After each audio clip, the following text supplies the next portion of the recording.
More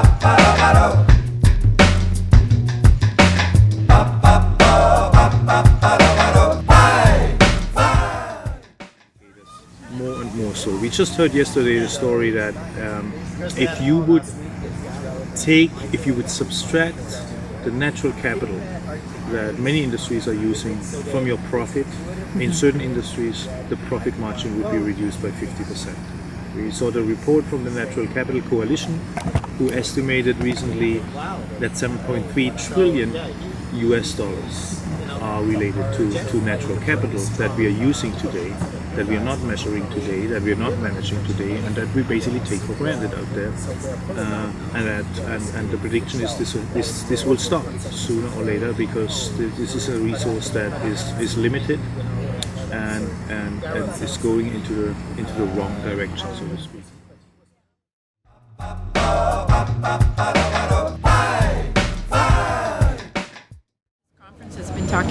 We have also been talking about for a while, which is this concept that being less bad is not good enough, and we really have to move to being regenerative. And the idea that, especially even when you're dealing with new materials like some of the new biopolymers, they are biopolymers and we can understand the sourcing aspect of it, but until they change their perspective towards a circular economy and think about moving from a take, make, waste linear system to something that's more circular, they're acting just like the fossil providers. So we're trying to work with industry to get them to see that there's a huge opportunity here in building in that resilience and the ability to be regenerative into the overall business. And I think I heard more progress here than I've heard in a while.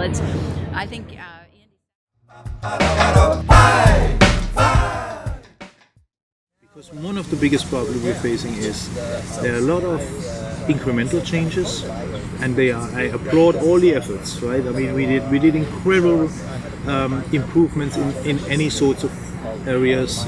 Take fuel consumption, right? In the automotive industry, we reduced fuel consumption of cars on average by 60%, but all those savings are completely wiped out by the sheer growth of the economy. So on an absolute terms, we gained nothing.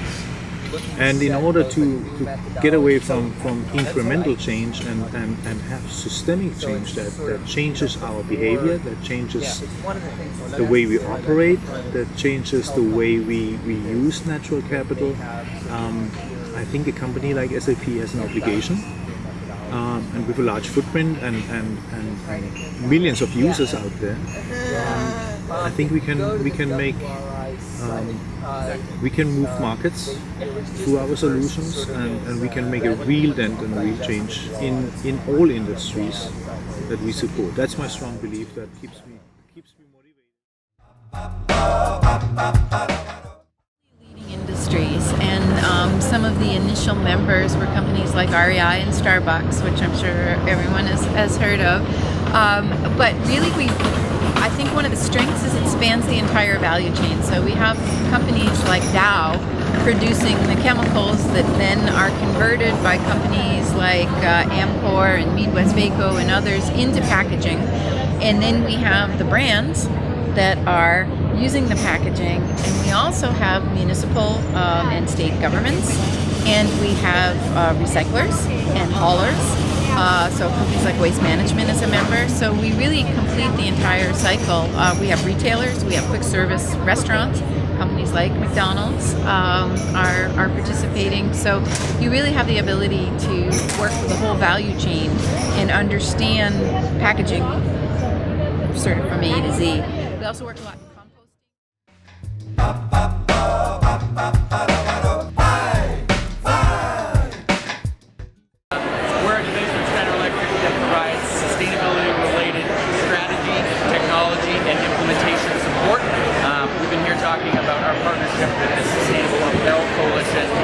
on the development of their PIG index, and that's a tool to drive radical transparency throughout the entire apparel value chain. And the SAC is using our tool Resource Advisor, as well as some customized features to really gain visibility into their energy and sustainability data.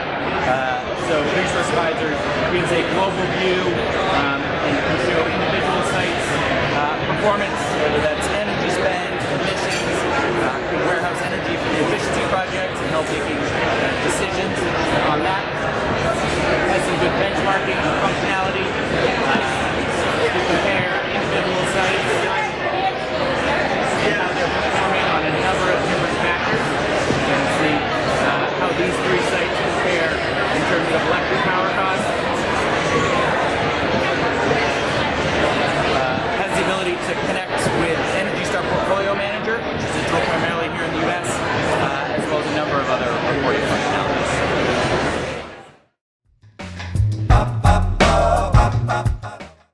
So we're a mission-based association, and we work with the world's largest corporations who want to be part of the collaborative economy. The collaborative economy is a movement where people are empowered to make their own goods, crowdfund it, and share the things they already have. They're using technology like mobile and social and other things to do this. Now, in order for companies to be part of this, they have to change their business model. They have to adapt to these new principles. In order to do that, they need to be mission-driven. So the mission of the council is the following: empowered people and resilient brands for shared value. And this means that the people themselves are becoming like the partner of a company because they can make their own products and share what they already have. And shared value, as they partner, means that they start to share IP and access and ownership of goods and even revenues from the proceeds as they partner with the crowd to make products. So the big change out of this is companies start to partner with the crowd, design new products or make products more durable, and the crowd becomes their partner. 10 years ago, I was very involved in the birth of social media and as companies adopted it. I didn't invent social media, but I helped corporations adopt. And in that phase, it was very disruptive because previously, only corporations made media and shared it. Oh, and now people are creating media and sharing it. So I've worked with many corporations. I was a Forrester analyst, founding partner at Altimeter Group to do these things. And so now the next phase is the physical world. People are creating physical products and sharing it. It's the same behaviors, but now for the physical world. So to me, this is just repeat of what I've been doing for 10 years.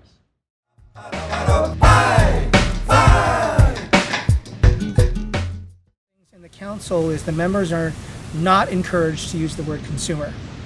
I'm telling the world's biggest corporations, we have Walmart, Ford, Hyatt, Visa, MasterCard, Nestle are in this council, and they're not allowed to use the word consumer. Instead, can we use words like partner or empowered people or maker or innovator? These people have power on their own. It's not limited to companies only. So they need to shift the thinking to the crowd as a partnership. So that's step one, is the change in the relationship.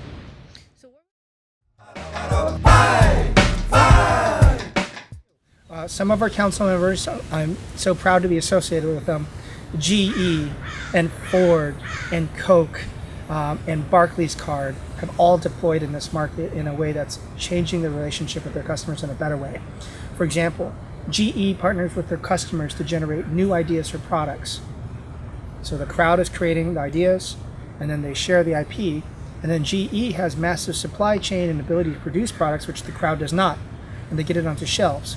When those products hit the shelves, it has the face of the inventor, and they get royalties from each of the products. Interesting. That's shared value. I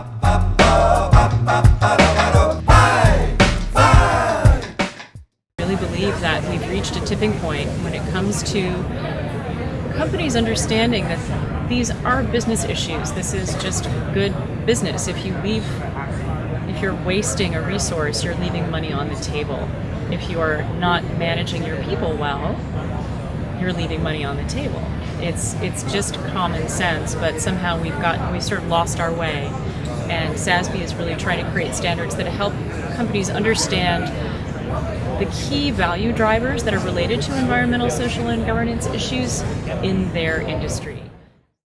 Went back 20 years, that is probably where you could say the birth of socially responsible investing happened, and that work has been tremendous to help raise awareness of the importance of these issues on society.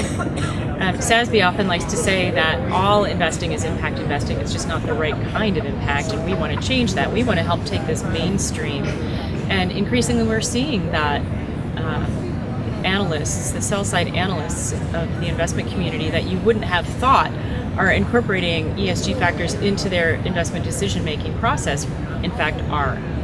And that is what we are striving for, is to have it just baked into the valuation models of sell-side analysts.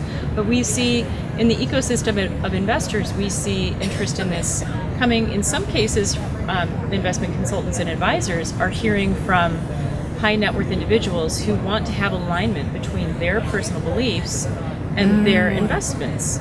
And they're asking questions that the investment advisors are having a hard time answering. And so they're becoming interested in this because they want to see, well, where is their exposure to social issues in these industries, and how can I create a portfolio that's tilted away from certain things?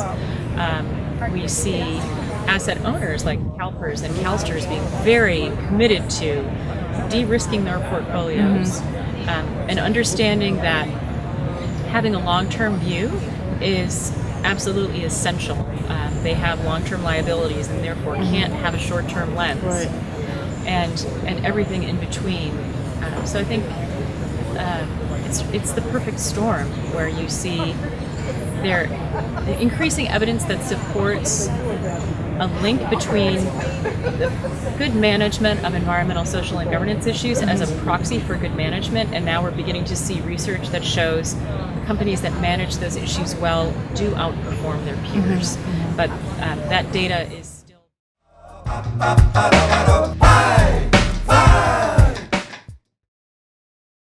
think that many companies try to sell sustainability or environmental products in a very boring way, and then it doesn't work, and they say, well, you see, the consumer doesn't want it. But really, they need to be much more innovative, much more focused on delighting the consumer in the same way they do when they sell a consumer a new kind of potato chip or a new kind of a candy bar, and try to get their new car. So it's just figuring out, how do you make it fun to give back to the world, to be part of the well-being of the world, to be cool, right? You know, I know in Japan for young people it's very important to be cool, just like it is in the United States, right? So how do we make this cool instead of boring? And I think that you know, with companies making real commitments to sustainability, so it's real what they're promoting, they should be able to figure out how to make it exciting and fun, and do it in a way that relates to young people who are very focused on social media and interaction and where things come from. There's a lot of opportunity in Japan, I think, with kids are all using the smartphones, etc., and you can tie them back to the farms. You can have them go on little voyages through their cell phones, through Facebook, through Twitter, etc., to see what's going on in the world. And I think you could I've gone into a big company like, say, Walmart, and I've gone in and I've spoken with their employees. You know, in a Walmart, like literally the employees who work on the store level, who sell you things, and talk to them and ask them, you know, what does sustainability mean to them? And hearing from them about it meaning family, it meaning health, it meaning being able to have a planet that they can raise a family on, and hearing those values and seeing that people tend to really care about these issues, though it's not often front and center in the way they live their lives, and that many people, when you start engaging them around it, they're really excited to talk about it. They're really excited to share that. You just have to make that individual connection, and it's making those individual connections which is what really gets me excited. That we're all... I think, you know, people might say, well, why on earth would an ice cream company have anything to say about the TPP or, you know, the transatlantic partnership that's being negotiated? And you know, I think it's our point of view that the problem with these trade agreements is they're being negotiated in secret. That transparency and sunlight and input from a broader set of stakeholders is a better way to create agreements that work for the broader society as opposed to just sort of big corporations.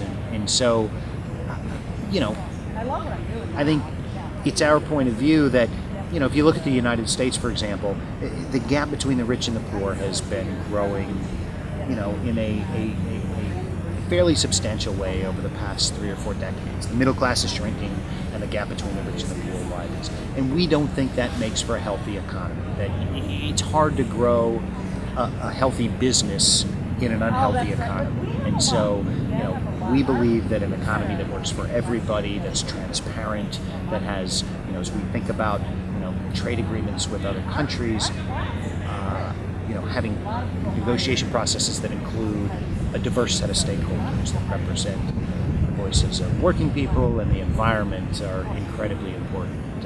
And we're concerned.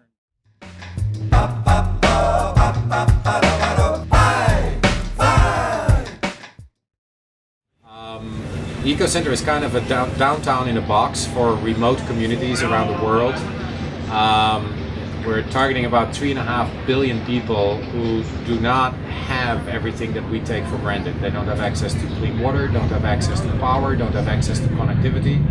And this EcoCenter provides off-the-grid access to those 3 things. So we take well water and purify it through our water purification machine. We have solar panels on the roof that create renewable power.